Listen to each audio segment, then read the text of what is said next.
Well, here, co-managers of Ross County. Great to have you on, guys. Thanks, John. Thanks. It looks, is it a sunny day? Are you in Inverness? I'm in Inverness, aye. It's a lovely day in Inverness today. To be fair, it's been like that for the last month, so I know we've got enough to complain about, but we can't complain about the weather in Inverness. I know. And where are you, Kets? Is it not Bewley? Maryville, are you in, or Conan? I'm in Conan Bridge, yeah. I'm the other side of the water. Oh, it's a beautiful place there to be, though, isn't it? Getting a wee bit closer to that metropolis of Brora, Donald. I know, the metropolis. It is. The magnet draws people back there the whole time. I'm constantly fighting it off to go back up there. Well, guys, obviously, I've known you both for quite a few years now, and I know Ross County really well. And what I would love to chat about is the whole concept of you guys being co-managers. How did it come about? I think it was. I think it certainly wasn't by design initially. I think obviously there was a change happening with regards management. We were asked to take the team, and I think probably with the relationship that the two of us have, we keep speaking about anything that happens at the football club and how we've been able to negotiate around problems, how we've been able to achieve success. I think so much it's become part of the relationship that the two of us have.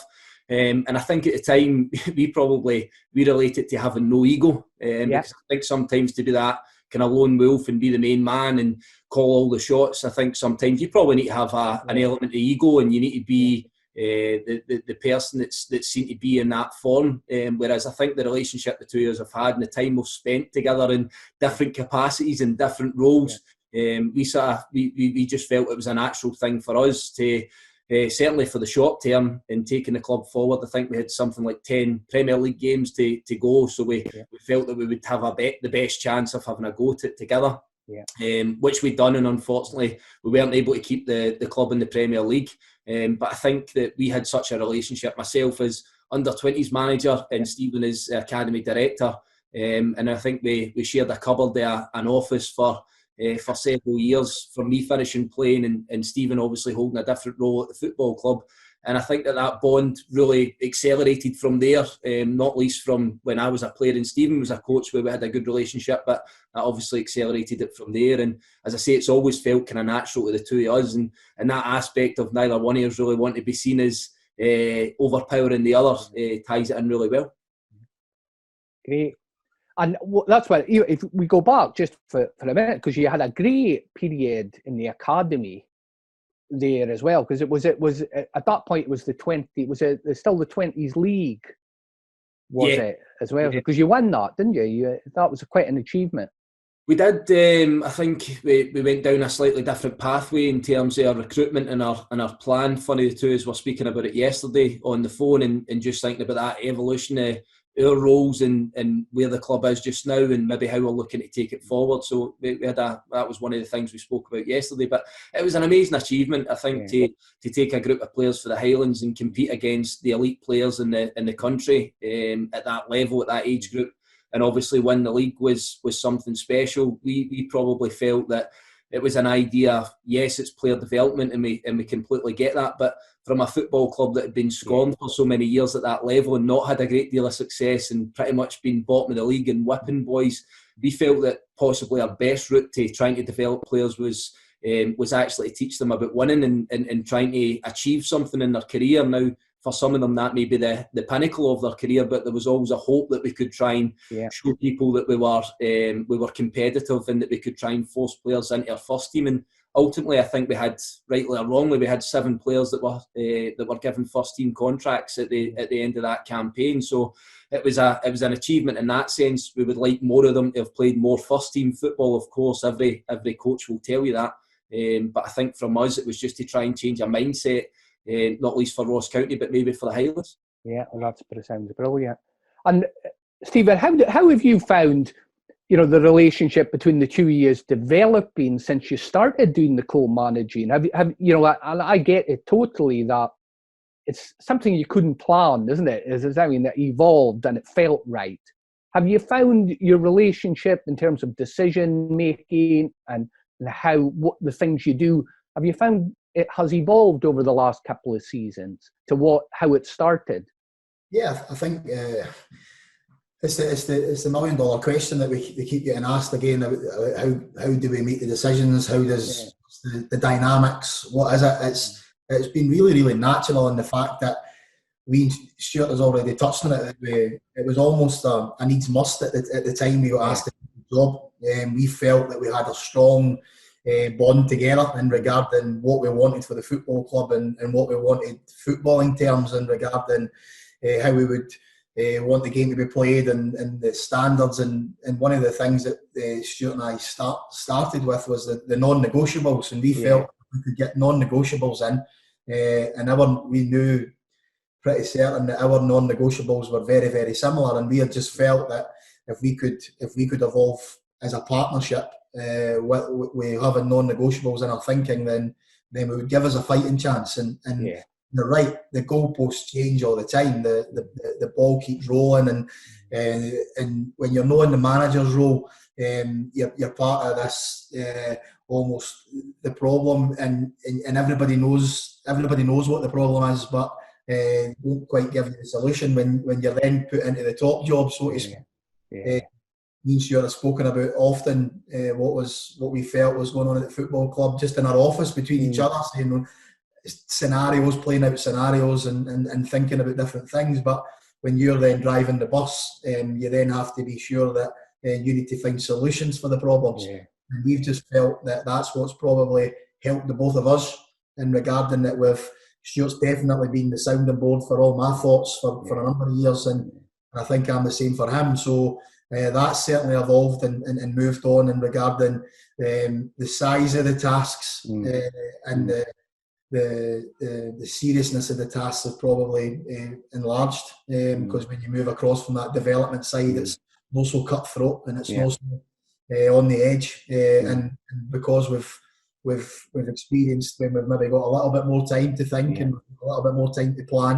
What we've had to make sure that we did move forward was when decisions have to be made quickly and they have to be made precisely. Quite good that we've been able to share that experience and bounce things off each other to get to the answer that we need quickly. I think that's brilliant, and because certainly I noticed between the two of you, and Kate spoke about it just a minute ago, is how natural I suppose you are with each other and talking, knocking out ideas, because then it is that way of, the ego's not there, because if either of you had, almost the big ego where you needed to be right, isn't it? It wouldn't work at all, so you're just so open. That's certainly, sorry Stuart, from my point of view on that one, when I started coming through the coaching certificates and wanting a career in coaching, at no time did I want to be a first team manager. I wanted to be the academy director. I wanted to be the head of youth. I wanted to develop young players, and that's where always my thinking lay. And that then my goalposts moved in that aspect, and it is that one where I didn't set out to be the one that was standing, banging a drum and waving a flag and being that one at the top. And I find Stuart was very much the same as that as well, in regarding how I seen him develop as a young coach coming from just stop playing. It was never about Stuart Kettlewell. It was always about the group of players or the common cause. And I think that's what's helped. Certainly our partnership, we continually say it might not happen at every other club. It might not happen. It might not suit other people. But at the time, we felt it was what Ross County needed. And been proven right, because we managed to go and win a league and win a cup and compete in the Premier League. So it might not be for everybody. But the two years felt that by putting the two heads together, so to speak, that we would get the end goal. Yeah, brilliant. And I think one of the things that certainly I think fits well, and you've touched on it there, is how the partnership works for the club and the culture of the club. And me being from up here and being from the Highlands, obviously I think it's a special place and a great place to live. What do you think makes Ross County, the culture of Ross County and the Highlands, what do you think makes it, what's the pluses about that? What attracts players to it, guys? I think for us always the selling point, we've went about our process that we keep speaking about. If we're going to recruit players to the Highlands, we always want to look into the whites of their eyes. That's our kind of catchphrase. I know that's been used many a time, but for us, we just feel that dealing with players and agents is one thing over a phone or through a third party or whatever, that's one thing, but we actually like them to travel up the A9, we like them to get a flight to Inverness, and we like them to stand on the Highland turf, so to speak, and see if it's going to fit them, basically. We like to, and we've had a few occasions where we've seen people up here and it might be a glorious day like it is just now, and as you know, Donald, it's some of the most spectacular scenery that you're going to find. It's the way of life is phenomenal, the schooling for your children, the opportunities is fantastic. All of those things, we sell our academy, we sell our training ground, which is right up there with some of the best in the country. So there's a lot of selling points for us. There's often been cases when people will come up and the two of us will look at them, we'll have a conversation, and then we've both agreed that it's not for them, it's not what they want, it's not the way of life that they want. And I think for them to be successful up here, probably take the two of us as examples that you have to invest in this way of life. We know we're speaking to somebody that's from this area and yourself, but we would now naturally go and sell living in the Highlands and playing at Ross County, and how well you're looked after at the football club with a fantastic chairman and a great bunch of people that work at the football club. We would sell that to anybody, and we firmly believe in it. That's why we feel that we're in a good position to try and offer that up to the right person. And in actual fact, we speak often about bringing players and bringing people to the Highlands, that sometimes you may not go for the best natural player with ability or whatever. We might actually look for somebody to come down in a category because they'll fit what happens in the Highlands, and we might actually get more out of that player than, for talking's sake, if you were grading them out of 10 in terms of their ability and what they're going to do in the pitch, we might not get the best number off the player if they don't fit the environment and the way of living in the Highlands. But I can naturally say, I think Stephen's been up here longer than I have. I'm into my 11th year, I think it might be now, and I've got my kids have been born up here and all of that sort of stuff, and I swear by it, and I think it was the best move that I personally ever made in my career. I don't think I would have played in the Premier League if it wasn't for the fact that I'd moved up here.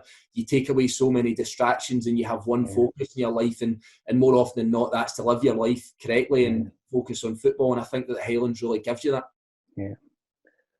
What about you, Stephen? How have you found, you've been up in the Highlands now a good few years, how have you found the life in the Highlands compared to down Edinburgh way? I first come up 1996, I think. Neil Cooper was the manager at Ross County, and I obviously fell in love with the place then.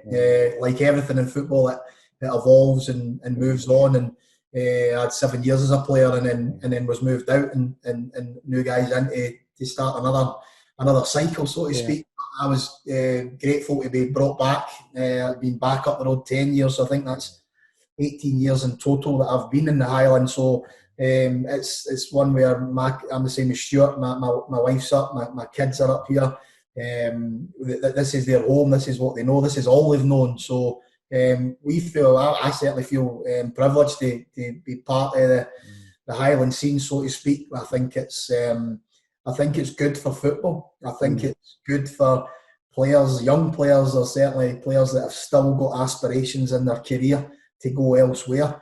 I think it's a real good place to take that next step. Now, that's not me shooing away good players to other clubs, but if you look at even the recent history of Ross County and regarding players that have came up and done well at Ross County and focused fully on their football, less distractions, fresh air, different types of activities to do at the weekends. You've got some fantastic walks, and you've got some fantastic beaches, and you've got fantastic golf courses all on your doorstep. So if you're talking about buying into a culture like Stuart spoke about, and that was the bits of the non-negotiables that we try to implement right from the start, then I think it gives you a real good springboard to go where you want to go. Now, it might mean that you end up like Stuart and I that come up and don't move on to other clubs and you make your career here and you make your life here, and it's equally as good.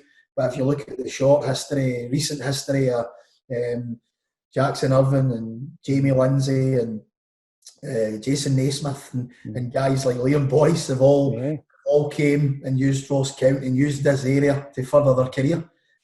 And that's an attraction that Stuart and I like. And that's what we try to highlight to players that we're trying to bring up here, that I think this area and being a good professional go hand in hand, and gives you that opportunity to maybe springboard to other things. But there's always a flip side, and if you didn't buy into the culture and it's not for you, you can quickly see the woods for the trees and all the positive stuff I've spoken about there isn't so appealing. And then the travelling up and down the A9 too much becomes the focus. And when you're doing that, I believe, and Stuart's the same, that you've got a shelf life for that, and it's not a very long shelf life, it's a short shelf life, because that will soon grind you down.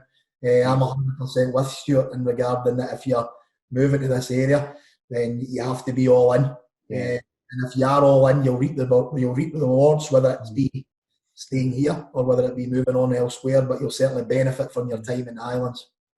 And how important, guys, are relationships within the club, because it's such a tight-knit club between everyone, between yourselves, the players, the chairman and the community. Is that quite special relationship and close relationships there?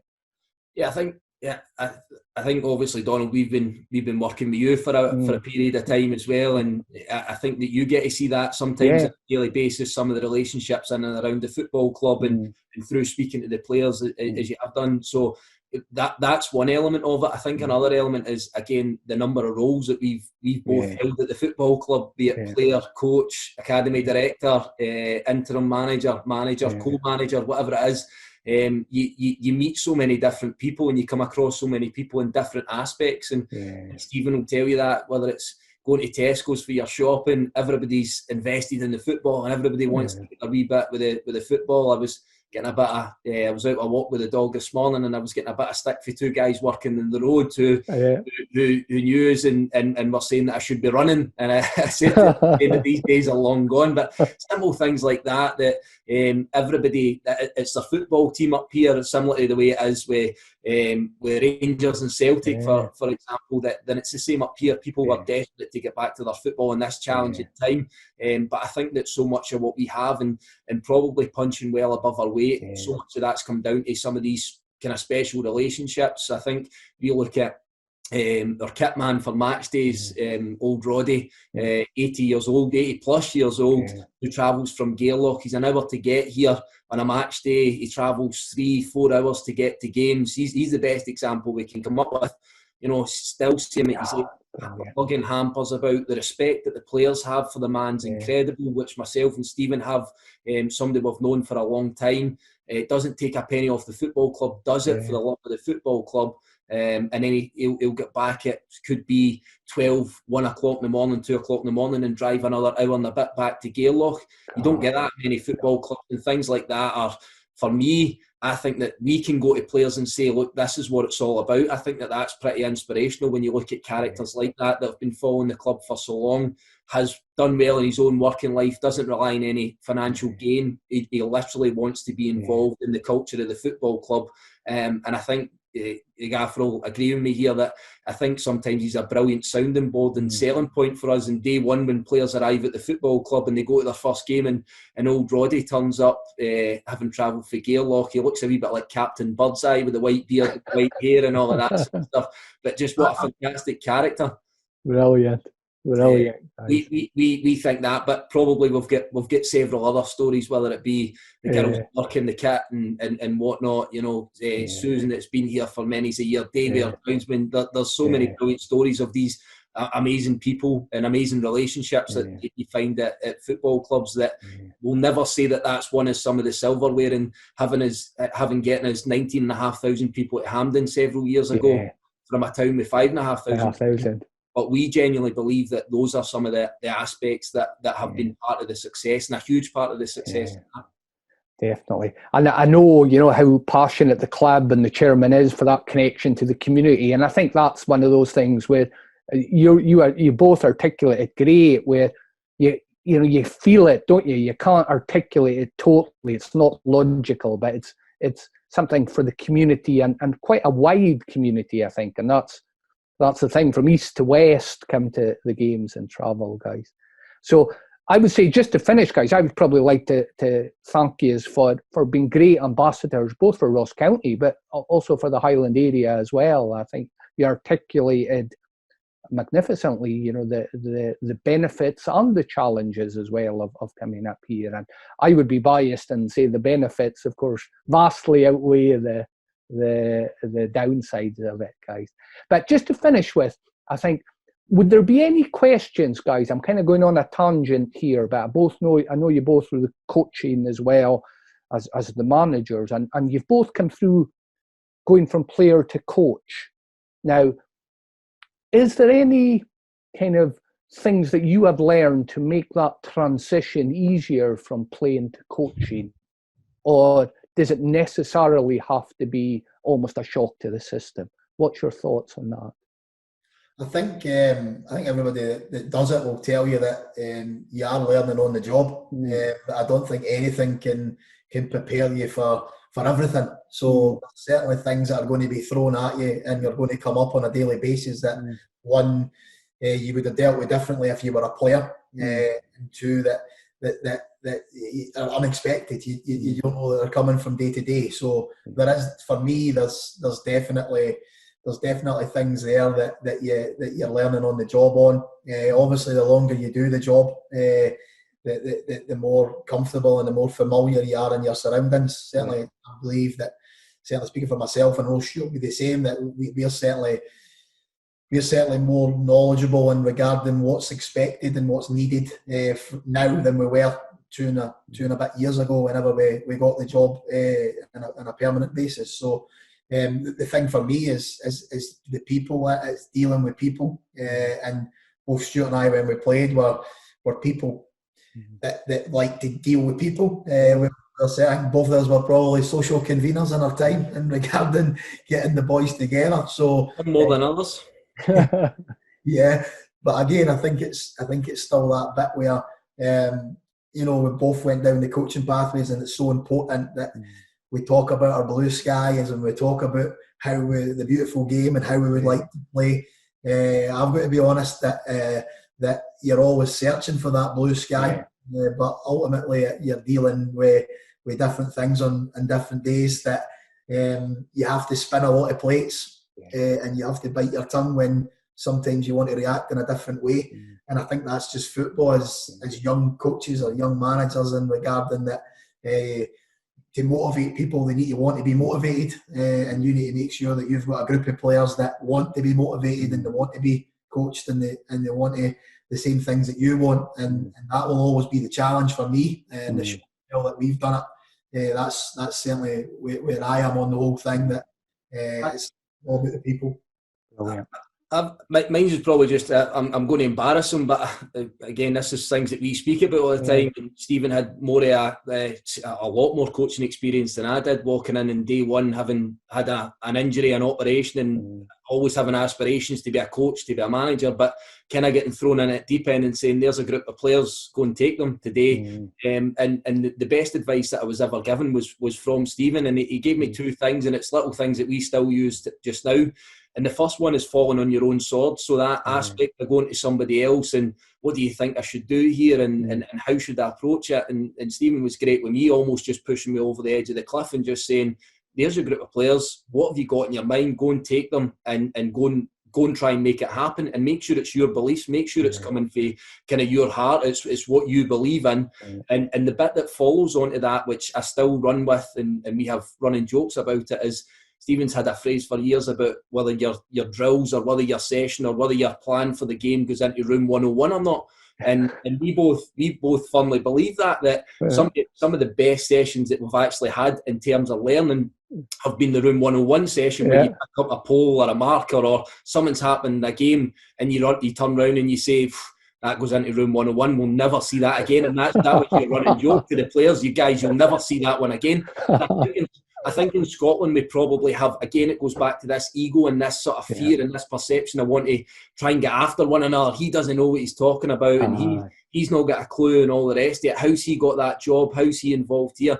And that's genuinely, for me, that's something that I'm really passionate about, as I know Stephen, as I'm speaking on his behalf here, that you've got to just get up there and do it, because we see so many people that are absolute masters of talking about how they're going to be a good coach or a manager. But realistically, if you're going to make a difference, you need to get out on the pitch and you need to be able to deal with people, as Stephen said, and you need to deal with tough situations. We've found ourselves in a couple of sticky spots over the last couple of years, and we're looking at one another and we're saying, right, this is the way out. And you know what? If we fail doing it our way. And I think that's hopefully that's a characteristic of the two of us. But I can honestly say that that's something that I've picked up for Stephen and I've ran with, and I've put my own spin on it as well, because we're different characters. As much as we work so closely, we're different people with different voices. Guys, that's been brilliant chatting with you, and that's a great point to finish. And I love that Room 101 because, you know, as you know ourselves, you know, I know a lot of coaches and I've been involved in the coach education and just in life in general. And sometimes we all have, if we don't watch, when things don't go well, a tendency to say, oh, but I was trying to do that, or I was trying to, rather than just get it in that room and do it. It hasn't worked. So I think... Donald. What's that? My room's full. It's full. Mine as well. Mine as well. And I think it's just a great thing to finish with, because, you know, I think the coach education and coaching's brilliant now and is constantly evolving. And, you know, I think both of you articulated the truth that sometimes, what's the difference between theory and practice? In theory, there's no difference, isn't it? You know, you have to go out and you think you have an idea, and sometimes it doesn't work. And then you have the courage to say, that doesn't work, or I'll try something else. So thanks very much for your time, guys. And I really appreciate it. And that's been a great conversation. And I look forward to seeing you both in person soon. Cheers. Pleasure, Donald. Thanks very much. Thank you.